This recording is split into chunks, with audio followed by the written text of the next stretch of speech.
Analysis bye Sumit में हम discuss करेंगे कि मार्केट में कल के लिए इंट्राडे के लेवल क्या क्या हो सकते हैं और मार्केट ने जो हमारी प्रीवियस वीडियो के अकॉर्डिंग हमने लेवल दिए थे मार्केट ने कहाँ उसको रिस्पेक्ट दी है। तो हम स्टार्ट करते हैं निफ्टी से ही। निफ्टी ने हमारे क्या क्या लेवल थे। निफ्टी के हमारे यही कल के लेवल थे। पहला लेवल यही था कि नीचे आता है तो 850 का पहला लेवल था। अगर मार्केट यहाँ से ऊपर जाता है तो हमारा 25,027 का दूसरा लेवल था। अप साइड में, डाउन साइड में हमारा पहला लेवल था 24,850 का।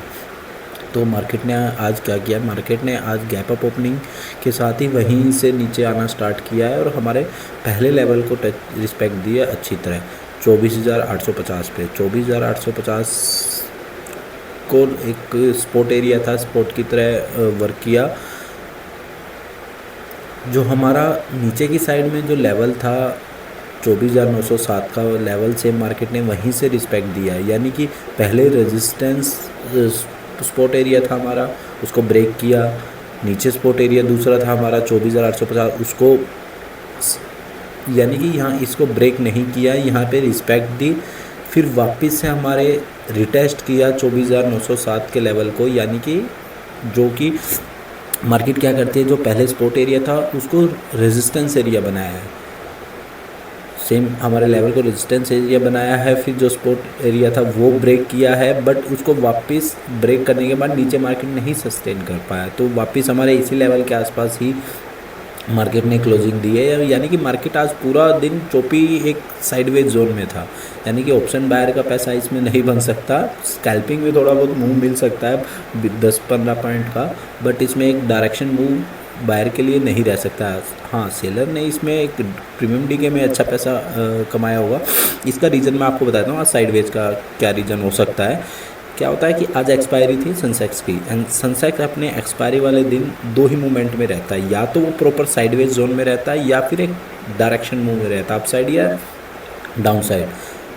तो हम देख लेते हैं कि सेम इसी लेवल पे हमने कल के ये लेवल दिए थे कि इसी लेवल के पास ही रिस्पेक्ट दी है, यानी कि एक साइडवेज जोन में ही रहा है, एक डायरेक्शन मूव नहीं मिली है।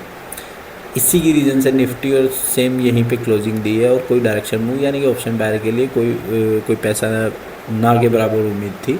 ऑप्शन सेलिंग में आज एक अच्छा प्रीमियम डी के कारण पैसा बन गया होगा सेंसेक्स में।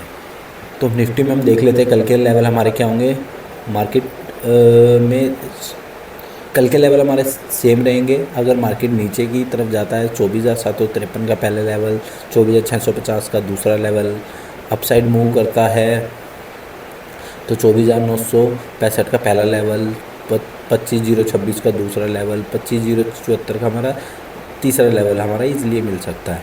तो यानी कि जो ये लेवल बनाए हुए हैं मार्केट सेम हमारे यहाँ पे रिस्पेक्ट दे रहा है। यानी कि अगर आप ऑप्शन बाइंग करते हो, एग्जांपल मैं आपको देखता हूँ, आपने किसी ने यहाँ से शॉर्ट किया पैसा कि वो मार्केट ने पहला ब्रेक किया, दूसरे की ब्रेक की तरफ गई है, फिर तीसरे ब्रेक की तरफ गई है, यानी कि इस रेंज में अगर किसी ने शॉर्ट किया है तो उसका 30-40 पॉइंट का ईजिली मिल गया होगा, बट एक डायरेक्शन मूव नहीं मिल पाई है। डायरेक्शन मूव की मार्केट ये तोड़ने के बाद मार्केट नीचे ही गई है, यानी कि वन डे डायरेक्शन में नहीं गई है, यानी कि एक साइडवेज जोन में ही है। तो इसमें आज ज़्यादा हमारा डिस्कस करने का रहेगा नहीं। लेवल कल के हमारे सेम रहेंगे, सेम इसी में सेंसेक्स में भी हमारे कल के लेवल सेम रहेंगे। अगर ब्रेक करता है अपसाइड या डाउन साइड तो नीचे की साइड 81,251 का पहला लेवल, 80,909 का दूसरा लेवल रहेगा। अब साइड मूव में जब तक 81,850 के ऊपर नहीं रहता, नेक्स्ट लेवल हमारा 82 को क्रॉस करके 82,94 का पहला लेवल, 82,313 का हमारा दूसरा लेवल रह सकता है। मैं आपको एक वीडियो में एक फिबोनाची टूल के बारे में और बता देता हूँ, फिबोनाची टूल क्या है और ये किस तरह वर्क करता है। मैं दूसरी विंडो ओपन करता हूँ। फिबोनाची टूल कैसे करते हैं, पहले हम चार्ट को वीकली टाइम फ्रेम पे देखते हैं। वीकली टाइम फ्रेम यानी कि लास्ट वीक में देखते हैं। लास्ट वीक की कैंडल ये कैंडल है, ये हम देख लेते हैं 750 पॉइंट की लास्ट वीक की कैंडल है, यानी कि सारी कैंडल इसी के अंदर अभी पहली कैंडल है, अभी स्टार्ट हुई है नेक्स्ट वीक, तो इसी के अंदर अभी बन पा रहा है। तो हम इसके फिबोनाची को हम यहाँ से मार्क कर लेते हैं। फिबोनाची एक टूल होता है जिसमें फिबोनाची रिट्रेसमेंट इसका नाम है पूरा। तो इसमें टूल में क्या होता है कि हम एक लेवल मार्क कर लेते हैं कि मार्केट इन लेवल पे क्या रिस्पेक्ट दे सकता है, क्या क्या इंपॉर्टेंट लेवल हो सकते हैं इस टूल के। ये बहुत ही अच्छा वर्क करता है आपको इंटरडे में। तो मैं इसको मार्क कैसे करते हैं, अगर नीचे की तरफ मार्क करता हूँ तो हाई से लेके लो तक अगर मैं मार्क करता हूँ, ये लो है ये हाई है, तो ये मेरे दो लेवल इंपॉर्टेंट होते हैं फिबोनाची में सबसे, वो मैं एक बार यहाँ पे मार्क भी कर लेता हूँ। एक 0.5 का लेवल, एक 0.6 का लेवल, ये मैं मार्क कर लिया। मैं फिबोनाची टूल को हटा देता हूँ। इंट्राडे में मैं शिफ्ट करता हूँ, इंट्राडे में मैं शिफ्ट करता हूँ तो मार्केट 0.6 के लेवल से नीचे ही रही है। उसके बाद मार्केट 0.5 के लेवल से ही रिजेक्शन से स्टार्ट किया मार्केट ने 0.5 के रिजेक्शन से स्टार्ट किया। उसके बाद मार्केट नीचे गई है बट सस्टेन नहीं किया और इसी के आसपास क्लोजिंग दी है। यानी कि 15 मिनट टाइम फ्रेम पे मैं इसको, जब तक मार्केट ये जोन क्रिएट किया है 15 मिनट के अंदर, इसके अपसाइड या नीचे की साइड सस्टेन नहीं रहता है 15 मिनट पे, तो हमारी कोई भी ट्रेड नहीं बन पाएगी इंट्राडे में।